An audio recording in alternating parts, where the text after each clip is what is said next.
This is the new Team Associated MT12 Plus, which is a slightly upgraded version of the original MT12 monster truck. We're going to get this thing out of the box to take a look at the changes, compare it side by side with the regular MT12, and take it out for a drive.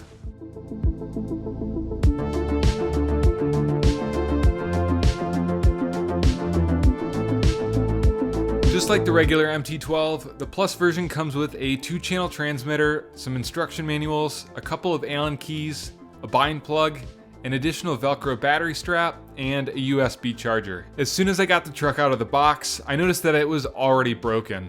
I'm honestly not sure how this would happen, but one of the upper suspension links was pulled out of the rod end. The whole front axle could just shift back and forth. I'm guessing the plastic is stripped, but I screwed the rod end back on anyway, and we'll see how it holds up. So we're not off to the best start, but Team Associated did do a great job with the new body that's included on this MT12 Plus. I'd say it's right up there with the monster van in my opinion. It comes with a molded plastic roll bar right behind the cab with some KC light buckets on top that you can add some LED lights to. Unlike the other MT12s, the rest of the body is just Lexan with decals. There aren't any other detailed plastic accessories. They did include a new plastic bumper up front. I'm personally not a fan of how it looks, but what's interesting is that it doesn't match the front bumper that's included in some of the photos on the Team Associated website. In some of the pictures, the MT12 Plus appears to have a front bumper off of the Element Enduro trail truck, which I think looks better. Let me know what you think down in the comments. It sticks out quite a bit, which I think will both help and hurt the performance of the truck. For stoppies and moonwalks, it should prevent the truck from rolling over, which is nice. In just about every other case though, it seems like the bumper will just get in the way. Underneath the body, Team Associated installed a new electronics plate to move the battery to the very back of the truck. I'm guessing this was to make it easier for the vehicle to pull off wheelies, because they also added a new plastic wheelie bar. The new Reedy 400 sport brushed motor should run cooler and add some much needed torque. Looks like they threw on a nice heatsink as well to keep the motor temps down. The new motor is powered by a larger 1500 milliamp 7.4 volt lithium ion battery,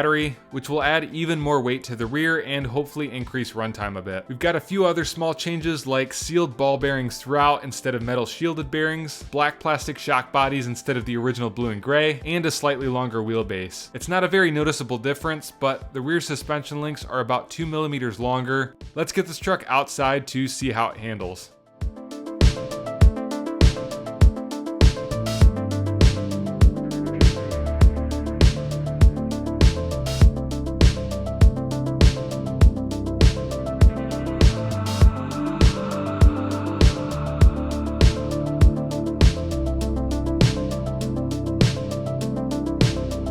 Well, that went really bad really quick. Turns out the plastic rod end that I screwed back on was indeed stripped, so the link pulled back out after only a few jumps. I jammed the link back into the rod end to try and limp the truck through its first battery. Shortly after though, one of the steering knuckles snapped from a failed backflip. Reviewing the footage, the truck was fine when it first landed on the body. As one of the tires hit the ground, it looks like the steering jolted enough to break the knuckle on the opposite side somehow. After further inspection, the front bumper was also barely hanging on. The mount was cracked enough for me to just rip the bumper right off, and I don't even remember any hard hits directly to the front end. At this rate, I'm honestly not sure why they even bothered including the front bumper. You might as well remove it from the truck before you drive it. I'm going to steal a knuckle and a rod end from one of my other MT12s to get this truck back together for another try.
After a full battery pack through the truck, I have some mixed feelings. Just about every time you roll the truck over, the KC light covers on the light bar pop off. It got pretty annoying considering this is a monster truck and you are bound to roll it over. I recommend gluing them on right away so you don't lose them like I eventually did. Everything else held up, but the MT12 Plus didn't feel much different than the regular MT12. Although the bumper was a bit worthless, the larger motor and rear mounted battery did make it easier to wheelie. The regular MT12 doesn't power wheelie unless you back up first. This version can power wheelie on higher traction surfaces when you punch the throttle at a dead stop. With that said, the new wheelie bar is great for protecting the body and keeping wheelies under control. The new Sport 400 motor offers more torque, but it's only 1 mile per hour faster than the MT380 motor in the regular MT12. I was hoping for a bit more speed because without the GPS, I honestly couldn't tell a difference. The runtime with the larger battery might have been slightly longer, but that felt pretty close to the regular MT12 as well. I'll have to test the runtime a bit more and let you know later on. Overall, some changes on the new MT12 Plus are an improvement, while others don't seem to make a difference. Considering this upgraded version is the same price as the regular MT12 monster van for whatever reason, I'd say this is definitely the better deal between the two. I kind of feel like Team Associated could have done more though. Like and subscribe, I'll see you in the next one.